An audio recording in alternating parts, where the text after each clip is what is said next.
За бид нар өмнө юу ярьсан гэхээр за бид нар ямар ч нэг юм оролтын дата байх юм байна. Оролтын өгөгдөл байх юм байна. За манай тохиолдолд бол 350 гэдэг Монгол улсад тухайн өдөр илэрсэн шинээр илэрсэн коронавирусын тоо тийм ээ, хавьтлын тоо. За тэнгууд бид нар энэ тоог нэг юм загвараар оруулах хэрэгтэй байна гэдгийг ойлгосон. Нэг юм загвараар оруулах хэрэгтэй юм байна. За тэнгууд загвараар оруулсан дараа загвар яах вэ гэхээр загвар нэг юм таамаг гаргадаг. За prediction гэсэн үг шүү дээ тийм ээ. За таамаг гаргадаг. За тэнгууд яг одоо байгаа энэ загварын тохиргоогоор өөрөөр хэлбэл яг одоо байгаа энэ параметрээр 350 те яг одоо байгаа энэ параметрүүдээр 350 гэдэг тоог оруулахад магадгүй одоо байгаа параметр магадгүй 7 гэдэг те одоогийн байгаа тохиргоогоор оруулахад одоогийн энэ загвар 7 гэдэг тоог гаргаж иж магадгүй. Өөрөөр хэлбэл Монгол улсад 350 хүн халдвар авахад манай амралтанд 7 хүн ирж үйлчлүүлсэн гэж загвар бол таамаглаж байна. Гэтэл бид нар яг тухайн өдөр 7 хүн ирээгүй 36 хүн ирсэн байсан тийм. Манай үнэн дата бол 36 хүн ирсэн. Тэгэхээр бид нар яах вэ гэхээр бид нар үнэн датагаа машиндаа хилж өгөөд 350 гэдэг тоог 7 биш 36 гэдэг тоо гаргахын тулд энэ тухайн энэ параметруудыг бид нар өөрчлөх хэрэгтэй. Тухайн энэ тохиргоог бид нар ингэж өөрчлөх хэрэгтэй. Тэгэхээр бид нар маш сайн тохиргоог параметрыг хайж ийн гэсэн. За тэнгүүт яг одоо энэ загвар тэгвэл яг юу агаад байна? Загварын цаанд тэгвэл юу агаад байна гэдгийг хэдүүл одоо ярилцъя. За тэгэхээр загварыг хэдүүл ингэж харж болно. Өөр нэг ингэж харж болно. 350 гэдэг тоог яаж хувиргавал 36 гэдэг тоог харах вэ? Яаж хувиргавал ямар хувиргалт хийвэл хувиргавал 36 гэдэг тоог харах вэ гэж. Өөрөөр хэлбэл бид нар энийг манай загварыг нэг хувиргагч төхөөрөмж гэж харж болно. Хувиргадаг төхөөрөмж. Нэг тоо ордог, тэр тоог хувиргаж нэг өөр тоо гаргадаг. Манай тохиолдолд 350-ыг 36 болгож хувиргах хэрэгтэй гэсэн. За тэгвэл энийг одоо хэдүүлээ бүр маш амархан байдлаар хувиргадаг. Зүгээр өөрөө бас ингэж харж болно ш бид 350-ыг ер нь нэг багасгаад байна ш 350-ыг 36 болгож багасгаад байгаа юм чинь 350-ыг ямар тоонд хуваачвал ямар нэг нэг одоо x тонн тоовол ямар x тонн тоовол 36 гэдэг тоо гарах юм бэ гэсэн утгатай гэсэн. Өөрөөр хэлбэл бид нар тэгтээ энийг ерөнхий байдлаар бичиж л та. Манай энэ 36 чи 350-аас ирчээж магадгүй шүү дээ, тийм ээ. Тэгэхээр яг хэдүүлээ зүгээр бид нар үрч тэмдгээр илэрхийлээ биччихье ерөнхий байдлаар. Тэгээд ер нь x нэгээс их байгаад байвал x-тэй тийм ээ. Бид нар ямар ч тоог нэгээс их тоонд үржүүлвэл x-тэй тийм. За магадгүй 1-ийг үрж 2 гэвэл энэ 2 болчих шүү дээ. За x гэдэг тоог маа нэгээс бага тоо байгаад байвал энэ буурдаг тийм. 1.2 гэдэг чинь 0.5 гэхээр чинь 1.2 болоо буурдаг те. Тэгэхээр бид нар үрч тэмдгээр ерөөхдөө нэгэнд хуваахыг илэрхийлж чаддгаас хойш хэдүүлээ зүгээр ингээ биччихээ л да одоо энэ тохиолдолд 350 гэдэг тоог ямар тоонд үржүүлчихвэл 36 гэдэг тоог гарах вэ гэж байгаа. За нэг ийм загвартай байж болно гэсэн. Хэдүүлээ маш амархан одоо байж болох хамгийн амархан загварыг хэдүүлээсээ хийчлээч яг үнэндээ. Ийм загвар гэж болж шít. За тэгвэл хэдүүлээ одоо энэ загварыг зүгээр яг зуръя л та тий. Нэг хүмүүс бас нэг иймэрхүү зураг хийгээд байдیں۔ За ингээ нэг word хийж тавьчих. Тэгээ хэдүүлээ манай загварын одоо нэг хэсэг юм чинь тий. Нөөд гэд нэрлэж тий. Нөөд. Нэг занглаа нэг хэсэг тий. Манай загварын нэг хэсэг. Энэ бөөрхийн юу гэхээр манай оролтыг илэрхийлж байгаа. Оролтын дата гэсэн. Манай тохиолдолд чинь 350 гэдэг тоо байх нь шүү дээ. За 350 гэдэг манай нөөд буюу манай занглаа загварын нэг хэсэг нэг юм явсараа байгаад гаралтын нэг юм занглаатай тий бас гаралтын нөөд гэдэг тэмдэглэж тий бөөрөх юмудаа нөөд гэдэг тэмдэглэж. Тэгвэл манай гаралтын нөөд чинь 36 гэдэг тоо гарах хэрэгтэй шүү. Тэгвэл манай энэ x гэдгийг хэдүүлээ зураасаар тэмдэглээд хэдүүлээ энийг юу гэж нэрлэх вэ гэхээр хэдүүлээ нэр өгөхдөө weight гэд нэрлэчихээ л та яах. Одоо монголоор бол нэг тийм жин гэсэн утгатай шүү тий. Өөрөөр хэлбэл энийг хэр хэмжээний тоонд ямар тоонд үржүүлэх юм бэ? Хэр хэмжээний жингээр одоо ингэж хэмжээгээр одоо өөрчлөх юм гэдгийг илэрхийлэх юм weight гэдэг юм нэртэй.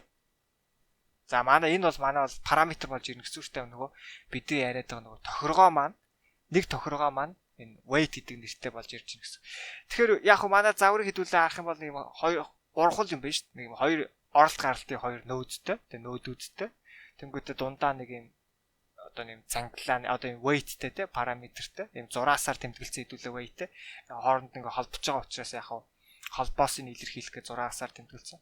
Тэгэхээр манай загвар бол яг энэ хүний инээж байгаа царай шиг ийм загвар байна шүү дээ. Яг ийм загвар болоод ирж байгаа гэсэн үг шүү дээ. За ийм байна. Ийм загвар гэж болно шүү дээ. Энэ бол байж болох хамгийн л амархан загвар болох гэж ерөөхдөө ийм загвар байж болно. За хэдүүлээ нэг жишээ авъя одоо. За ямар жишээ авах вэ гэхээр манай загварын юу зөөгөөд ш. За одоо хэдүүлээ зүгээр хуваахад амархан болохоор зүгээр энэ 336 гэдэг тоо жоохон багасгачих зүгээр бодоход амархан учраас. За тэгэнгүүт хэдүүлээ ингээл та. За нэг өдөр манад нөгөө илэрсэн халдварын тохиолдол те. Магадгүй 2 шиг Монголд шинээр халдвар илэрсэн нэг өдөр. Тэгэхээр тухайн үед дөр манад одоо ирсэн те жуулчны тоо. За юм ардаа ачаатай жуулчны тоо нэг л хүн ирсэн. Байж болно шүү дээ. Тэнгүүт бидний энэ одоо энэ загвар маань ер нь яагаад байна вэ гэхээр ер нь бол бидний загварыг зүгээр ингээд математик тэгштэглээр бичих юм бол нэг оролтыг тийм weight-ээр үржээд тэнгүүтээ манай гаралт гараад ийн гэсэн үг шүү дээ. Манай загвар ерөөсөө ийм амархан загвар. Энэ загварыг хэдүүлээ зүгээр математикаар бичвэл нэг ийм болчихно гэсэн үг шүү дээ. За тэнгүүт хэдүүлээ энийг одоо яг энэнгээр биччихъя л та. Оролтоо орлол манай энэ оролт чинь 2-ын тоо, гаралт чинь 1-ийн тоо ш. Тэгэхээр чинь 2-ыг үржин. За weight хэдүүлээ зүгээр эхний үсгээр W гэж тэмдэглэжээ. Тэгэхээр 2-ыг үржин W тэнцвэдэг. Бид нар ч нэг машин ашиглахгүй, машин сургаад байх шаардлага алга зүгээр нэгийг байх нь 2 буюу 1.5 гэдэг weightтэй байхад л манай энэ датаг маш сайн тодорхойлж чаддаг хэдүүлээ. Одоо энэ тохиргоо хэдүүл олчлоо шүү дээ. Манай тохиолдолд. За зарим тохиолдолд яагаад бид нар дүүл одоо ингээ өөртөө олж чадаад идэм бол яагаад одоо машин сургаад идэм гэдэг хэдүүлээ бас дараа нь ярилцсан. Яг энэ тохиолдолд бол машин сурах шаардлагагүй хэдүүлээ өөртөө шууд олж болж байна. За энэ яг уу юм байт юм байж. За хэдүүлээ тэгвэл одоо бодит амьдрал дээр зөвхөн нэг датаг ингээд өгчөөд одоо тэ машинда тэ за одоо манай машин байлаа гэж одоо за ингээ манай машинд зөвхөн нэг дата өгчөөд тэ. За бай нэг дата. Энийг ав. Тэгээд чи манай аялалд одоо тэ манай амралтын бааз дээр хичнээн хүн эрхийг чи байг сайн тодорхойлох ёстой шүү гэхээр чи машин уурдсан шүү дээ. Зөвхөн нэг дата өгчөөд яг л өөр нэг жишээ авах юм бол магадгүй тэ одоо болд дуучин тэ. Болд гэдэг дуучин болд ах одоо болд ахын дууг хэдүүлээ нэг ширхэг дууг л одоо зөвхөн сонсчоод бид нар бол болд ахын дууг бол би бол болд ахын дууг маш сайн мэднэ болд ах ингэж дуулдаг гэж ярьж болохгүй ш бид нар болд ахын дууг одоо маш олон дууг сонсч ямар хоолойтой байна ямар одоо өнгө аястай дуулдаг маш олон дууг ингэж сонсч ийж за бид нар дараа нь магадгүй те дахиад өмнө сонсож байгаагүй дууг сонсоод энэ болд ах дуулж энэ болд ахын хоолой мөн байна да гэж бид нар илүү таних магадaltaй илүү ш тэгэхээр бид нар олон дуу сонсч ийж тэр маань илүү учраас бид нар машинда олон дата өгөх хэрэгтэй. Нэгэн дата өгөөд бид нар шууд predict хийх нь бол мэдээж одоо утгагүй зүйл. За тэгэхээр хэдүүлээ яах вэ? Дахиад яа л та одоо хоёр дататай болчихлоо та. За манад ирсэн амралт аялагчдын тоо. За тэнгууд Монголд хэдүүлээ эхний кейс дээр нэг 2 хүн Монголд халдвар авсан байсан коронавирусын халдвар авсан. Манай амралтанд 1 хүн ирсэн. За магадгүй дараачийн өдөр 1 хүн халдвар авсан ч манай амралтанд 2 хүн ирсэн байж магадгүй шүү дээ. За тэнгууд одоо нөгөө энэ их сонирхолтой. Одоо хэдүүлээ саяны одоо нөгөө загвараа ашиглаад нөгөө манай загварч их амархан ш. Нэг юм оролттой, нэг юм гаралттай. Энэ манай оролтын нөөд, энэ манай гаралтын нөөд те output буюу гаралтын нөөд, оролт буюу input нөөд. Ийм л загвар байгаа даа ш. За тэнгууд хэдүүлээ энийг ашиглаад те input-ыг үржих нь математикаар нь биччихье. Input-ыг үржих weight тэнцүү, output. За энэ загварыг ашиглаад хэдүүл энэ хоёр датаг тодорхойлж чадах нь харъя л та. Маш сайн тодорхойлж чадах weight ер нь олдох нь хэдүүл машин сурахгүй өөртөө олъё л та эхлээд. За тэнгууд input чи эхлээд хэдүүл одоо энийг зөв орлолоо авчиж 2-ыг үржих нь W тэнцүү гаралт нь нийгэмч 1, 1-ыг үржих нь W тэнцүү гаралт нь 2 те. За 2 дахь мөрөнд бичсэн гэсэн үг ш. За тэнгууд эн чинь нэг хөвсгчтэй 2 тэгштгэлээ бид нар дээрээс нь зүгээр weight олчих болно ш төрний айдлаар 1.5. За тэнгүүт ийм тохиргоотой буюу ийм параметртэйгээр бид нар энэ 2 дахь датаг тодорхойлж чадж гинэ гэдэг хэдүүлээ сонирхъя. Тэнгүүт тодорхойлж чадахгүй ш 1.5 үржүүлээ энэ чинь 1.5 ш. Тэнгүүт 1.5 тэнцүү 2 буюу манай энэ загвар ерөөсөө 2 датаг ороод ирэнгүүт л шууд нураад унчиж байгаа байхгүй. Ерөөсөө энийг тодорхойлж чадхаа болж гин гэсэн. Тэгвэл одоо яах юм бэ гэж. Тэгвэл одоо хэдүүлээ жоохон загвараа өөрчлөе. За энэ бол тэгвэл ямар ч гэсэн бас нэг тийм сайн загвар бол биш байгаад байна. Яагаад тэгэхээр зүгээр 2 хаш шиг датад бодит амьдрал дээр энэ чинь хэдэн мянган дата өгнө шүү. Тэгэхээр бид нар тодорхойлж чаддаг байх хэрэгтэй. За тэгэхээр одоо хэдүүлээ загвараа өөрчилнө. За загвар яах вэ гэхээр хэдүүлээ ингээл та. За хэдүүлээ ихлээр зуръя зөв математикаар нь бичихгүйгээр хэдүүлээ зүгээр зурдгаар. За манай нөгөө input нode байдгаараа байгаа. Input node. За input node маа нөгөө явдгаараа нөгөө weight-ээр үржиж байгаа. За энэ чинь манай weight-ийг илэрхийлж байгаа шүү дээ. Нэг зураас чинь. Хэрэг одоо input-ыг өөрчлөх гэдгийг илэрхийлж байгаа те. За ингээ гаралт гарч байгаа. Тэнгүүтээ манай энэ чинь юу нь бол үржиж байгаа шүү дээ weight бол. Тэнгүүтээ хэдүүлээ энэчнээс нэг юм bias гэдэг нэртэй юмыг хэдүүлээ нэмээд өгч. За яагаад bias гэдэг нэртэй яагаад энэ юу нь яг юу юм яагаад bias гэж нэрлсэн гэдгийг хэдүүлээ. Яг дараагийн хэсгээр ерөөхдөө нэг x y тэнхлэгтэр хэдүүлээ bias weight-ийг нь бол зурж илүү гүнзгий ойлгоно. За тех үедээ хэдүүлээ bias гэдэг нэрний утга учирыг ер нь ойлгоно. За одоогондоо хэдүүлээ зүгээр яг нэг bias гэдэг нэртэй нэг юм нэмэх юм байна гэдээ ойлгочих. Тэгвэл манай математик тэгштгэл юу болж байна гэж гэдэг харъя те. За input-ыг үржих weight бол хэвээрээ weight-ээрээ үржинэ. За тэнгүүтээ bias-ыг нэмнэ шүү дээ. Үржихгүй bias-ыг нэмнэ гэсэн. За тэгээд манай output гарч явах хэрэгтэй. Манай загвар тэгвэл ийм болчихлоо шүү дээ. Ийм загвартай болсон хэдүүлээ. За ийм загвараар тэгвэл одоо түрүүний нөгөө тодорхойлж чадахгүй байсан датаг тодорхойлох нь харъя л да. Түрүүний нөгөө 2 1 1 2 шүү дээ. Энд чинь манай нөгөө кейсийн тоо. Энд чинь манай нөгөө ирсэн хүний тоо шүү дээ. Ой, манай хүн яагаад вэ? За нэг юм хүнтэй. За тэнгууд хэдүүлээ одоо энийг чи 2-ыг үржих нь за weight ч мэдэгдэхгүй дабл ихний үсгээр биччихээ. За bias ч бас мэдэгдэхгүй хэдүүлээ би үсгээр биччихээ. Хэдүүлээ одоо машин сурахгүй өөртөө бодоод байгаа шүү дээ ер нь бол. За зарим тохиолдолд одоо машин сурахаас өөр аргагүй байгаа даа. За тэр тохиолдолд хэдүүлээ дараа нь ярилцсан. За энэ тохиолдолд бол ямар ч гэсэн нэгийг үржих ингээд хэдүүл ингээд дахиад орлолоо биччихээ л да ингээд энэ чинь 2 болчихно. За тэгвэл энэ чинь нэг 2 хөвсгчтэй 2 тэгштгэл болж шít. Нөгөө бид нар чи энэ чинээс 2 хөвсгчтэй 2 тэгштгэлээс бол 2 хөвсгчээ болж чадна шít. Ингээд хасчихъя те. Тэгэхээр bias ямц нэг хураагчаар харагдаж шít. Тэгэхээр 2 давж уус ингээд нэгээс цаа зүгээр W үлдчихнэ. Нэгээс 2-ыг хасчихар чи хасахныг гарчна. Манай weight гэдэг одоо параметр те манай тохиргоо бол нэг хасахныг юм байна. За энэ чинээсээ тэгвэл хэдүүлээ дотын тэгштэглээс нь weight-а орлуулад bias-а олчих болно шүү.